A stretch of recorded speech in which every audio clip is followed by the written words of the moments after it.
Hey everyone, Anthony Fantano here, internet's busiest music nerd. I hope you're doing well. We are about to embark on a wonderful live on Twitch album review with the one and only our resident TikTok whisperer, Miss Song Psych herself, Dev Lemons. How are you doing? Oh yeah, I'm doing great. How are Good. you?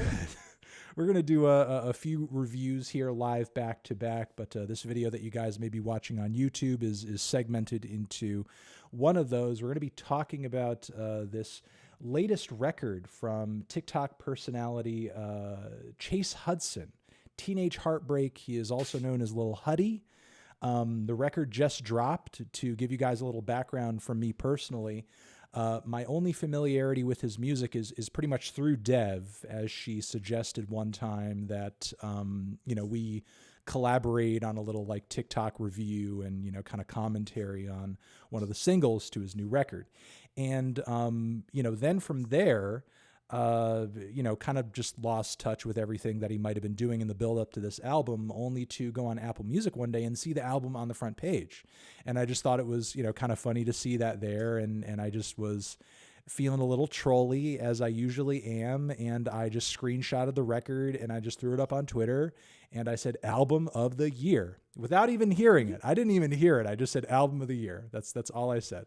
And honestly, like within my audience, like 90% of the reactions were like, how can this be album of the year?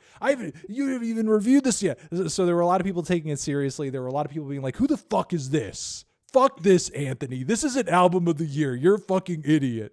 So there were a lot of people taking it seriously. But then Lil Huddy himself came across the tweet and retweeted it and said, thanks, you're crazy for this, amazing. Like, he totally took me, at face value as well, which again, I don't know why. I troll you guys so mercilessly on the internet. I don't know why you trust me with anything. But then a lot of his fans and, people responding were being like, he's a troll, Chase. Don't believe him, Chase. Delete the tweet, Chase. He's a troll. He's being disingenuous. He doesn't mean it. So, he took the tweet down. And then he, put up a tweet a little bit later and he, tweeted directly at me and said, I take my music very seriously. And if you have, the mind to actually give me some serious critique of it, I'd be willing to listen. So, you know what, like, I appreciate the guy's energy, regardless of anything that we say in this video about his music from here on in. I feel like, from like kind of a man-to-man perspective, he was cool about getting a little trolled and but also knew like, okay, he does music reviews though. And if he has something to say, I'll hear him out. So, that's why I figured me and Dev being a little more familiar with his stuff and having, gotten me in to Lil Huddy in the first place, it would only be appropriate to, have Dev on to talk about this. So, that's my personal background with it. What else people watching right now do you feel like need to know going into this project? What do people need to know about Chase before hearing this record? What brings us to this point where we're hearing this album? Yeah, I'm glad you asked, Tony. Let's dive into who Chase Hudson really is.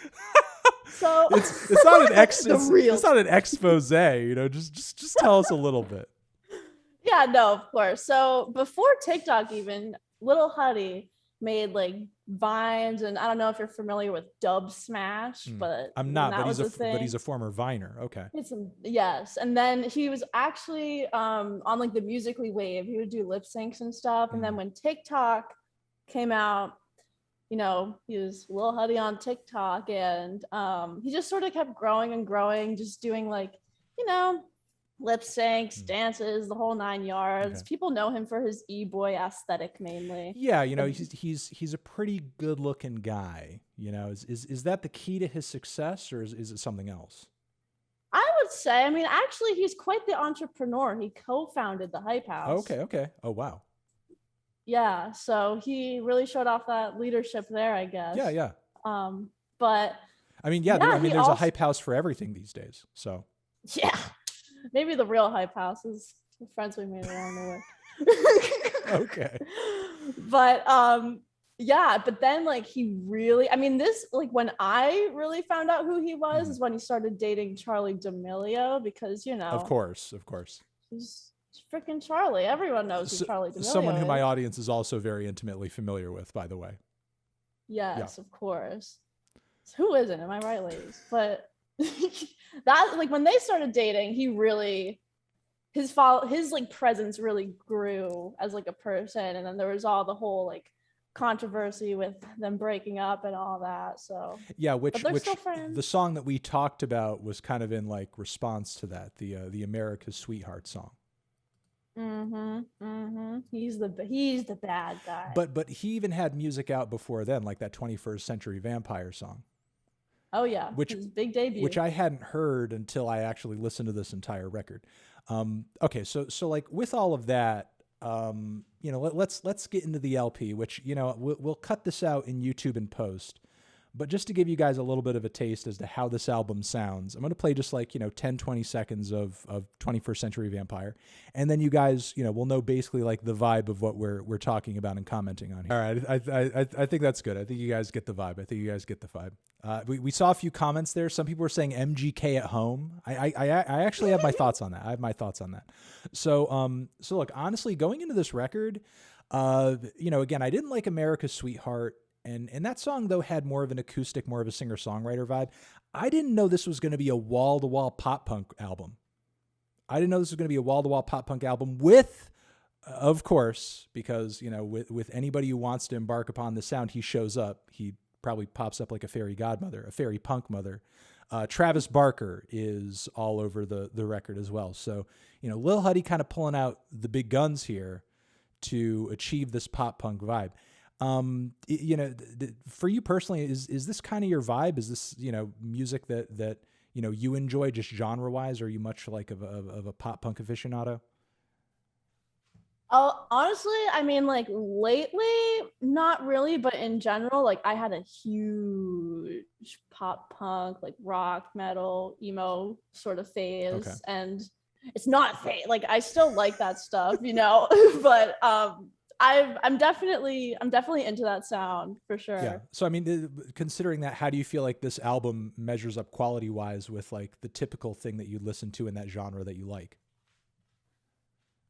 I mean, I think it has strong moments in the instrumental. I think there are some like guitar melodies and chords that are like really nice and catchy. I think Travis did a great job on some of the stuff, you know, he added and all that. Obviously, in terms of like the songwriting and like the lyrical content, I mean, to me it kind of just sounded like a lot of adults trying to sound like an 18-year-old. How old is Little Huddy at this point? Is he not is he not an 18-year-old? I'm pretty sure he is. No, like he definitely is. Like Sorry, it just sounded like when you're in your 30s, everyone's 18 years old. Everyone he's younger 19. than you. Oh, he's 19. Okay, well he's, you know, he's still a teenager. He could bring those sad teenage vibes. Yeah, for sure. No, for sure. And I think like he probably I don't know. It sounded, because I looked at all the credits and like he did have a bunch of co-writers and stuff. Yeah. So no, I'm not surprised about that, because this record does seem like very heavily produced and very like cared for and looked over. And honestly, that's not a knock against the album or a knock against Huddy, because there's a lot of, you know, this sort of like modern pop punk stuff, because it's so trendy right now, that has a lot of, you know, cooks throwing whatever the hell they want to throw into the broth. So, you know, I don't really knock Lil Huddy for having a lot of people involved with this project. Look, I'm going to say this. I agree with what you're saying as far as like the lyrical content. I think the lyrics are where this album kind of suffers most, because some of them really are kind of cringy and do sort of suck. But I do take that in stride a little bit, because I feel like a lot of punk of this style is more about like teenage angst than anything. And if that's kind of your focus, you are going to kind of naturally deal with some cringe at some point. You know what I mean? Yeah. But, you know, like with that being said, is this the kind of thing that I would put on and enjoy as much as like a classic that I might have grown up with, like some old Blink-182, like Enema of the State? Absolutely not. It's just like not there, no fucking way, not in a million years. But Like, as far as the current strain of stuff that I can note that I know I've reviewed that also has like Travis Barker involved, would I rather listen to this than the new Machine Gun Kelly? Kinda. Like, the mix on this is better than the Machine Gun Kelly record. The mix on this record is really, really clean. It's a really good punchy guitar and drum mix. Huddy's vocals a lot of the time are nothing super special, but he hits that pop punk affectation, that sad suburban boy affectation pretty well. And, it sounds, again, better than the Machine Gun Kelly. I think it sounds better than that Trippie Redd record where he tried to go pop punk. And in a weird way, I do kind of prefer the sound of this album to even the new Blink-182 record, because the way that record was mixed and kind of, it almost felt like synthesized pop punk. It kind of came out, in my opinion, to be sort of a nightmare. So, I'm not going to say this is amazing, but it came out like way more listenable than I thought it was going to be. Yeah, I mean, honestly, I didn't listen to the new Blink-182, so I can't really speak about that. If I you would love agree Blink-182, you don't want to. Okay. I do love Blink-182, so I'll take you up on that. But I mean, yeah, I think one of my favorite songs on this album is actually like the one at the very end. It's like the slower one that's not really as like abrasive and like energetic. How it ends, I think, I love the chorus. It's cool because I feel like a lot of this album, Lil Huddy sort of lingers in that like mid-range of vocals. So when he does like go higher up, it's like, ooh, I didn't expect that. So this one's cool. I really like that. I felt the same with Headlock too. I think he does it in that song. Yeah, no, I appreciate what you're saying about those tracks. I really liked the I Don't Care hook. 21st Century Vampire, even with its lyrical shortcomings, managed to be a highlight for me as well. I still don't really care too much for, America's Sweetheart, but like overall, I think it's, kind of a solid modern pop punk record. I think, pop punk today, as far as like the mainstream stuff, I don't think a lot of it holds a candle to the stuff of the 2000s. Maybe that's like my old millennial bias there. But, again, I will say I feel like this record is a lot more listenable than I thought it was going to be. And in a way, I think this along with like the KSI album, and maybe you could even throw Joji into this camp as well. It's like, you have these social media stars who are actually like coming out with pretty compelling stuff that sounds like professional grade. There was something about like, going back to Vine, like when, Jake Paul was coming out with tracks with Team 10 and that sort of thing, where like, it was doing numbers, but like on its face, it sucked. It didn't sound as good as anything else that you'd hear in the industry, even if he like shelled out tons of money to have like a popular rap feature. But like this sounds as good. And, you could probably, again, attribute a lot of that to Travis Barker being in the mix. It sounds as good as basically anything else that Travis Barker would be involved with. So I don't know. There's got to be something there's something to say there. There's something to appreciate there. So Lil Huddy, the record's not that bad. It's not bad. It surpassed my expectations. I think it's funny that you mentioned I Don't Care, because that's like my least favorite song. Is it because the lyrics are dumb? The lyrics are kind of dumb. Yeah, and I think the verse melody is just like, it feels like, I don't know, I fed an AI like a bunch of old pop punk and was like, okay, try to make like a new song. Yeah. I don't know if that's like too hard. I don't know. I don't think that's too harsh, because again, like the writing is obviously the weakest thing that this record has going for it. But I did like how, I guess, pumped up and boisterous the hook was on that track. And it did have like, that classic kind of fast paced, Blink and All American Rejects kind of pop punk energy, you know what I mean? So I kind of like that it was able to capture that at least. Yeah, I think that's funny you bring up All American Rejects, because I think it's the what's it called? Don't Freak Out. Yeah, reminds me so much. There's something. Of Gives You Hell. Give You Hell. That's like their big song. There are a few like vocal licks on that song that feel like they're almost going in the same. It's like the first few notes, and it might also be in the same key too. You know, I'm sure you could maybe do a song psych about it or something. Sort Yeah, of I like don't know. mapping out the similarities. I don't know. I'm just playing. But yeah, there is like a serious like similarity there, you know. And I was listening back to it, I was like, oh man, is this too similar? Is he going to get sued? And then I had to like go back and listen to both tracks, and I was like, okay, it's not that close, but I could, you know, sort of see a little overlap there. Yeah, I don't know if Olivia Rodrigo's getting shit on so hard Yeah. for like copying Paramore, and like Lil Huddy can do this and no one's gonna bat an eye. It's like, Well, the okay. thing about Lil Huddy is, as we sort of said at the beginning of the video, he's only getting 1.7 monthly listeners on Spotify, whereas like Olivia Rodrigo has the entire world listening to her right now. Yeah, no, yeah. That's a very good point. Because again, like any royalties would be off of like money he's making or has made on the record. And, you know, you're probably not going to see like any sharks swimming around in the water until you see like millions more streams around this thing. And, you know, the record really kind of like burning up the charts.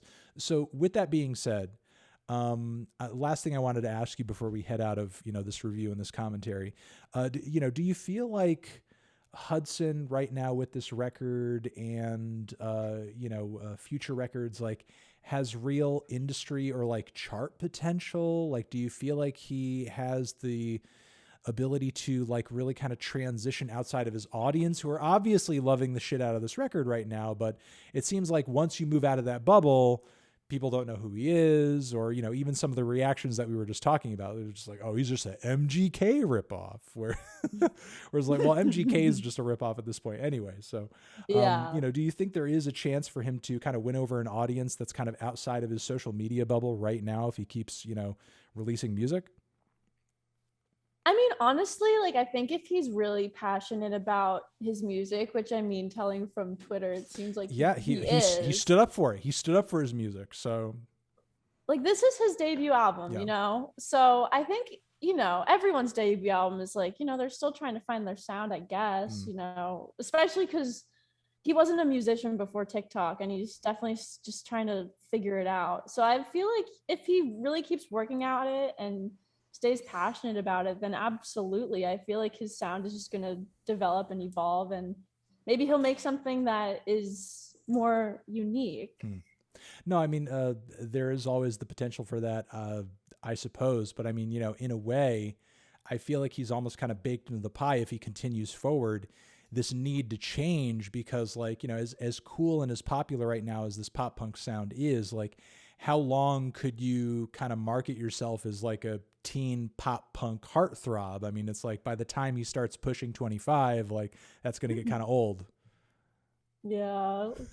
The video you made about MGK, like singing about kissing in the bleachers or whatever, is like like how old is he? He's 30 now.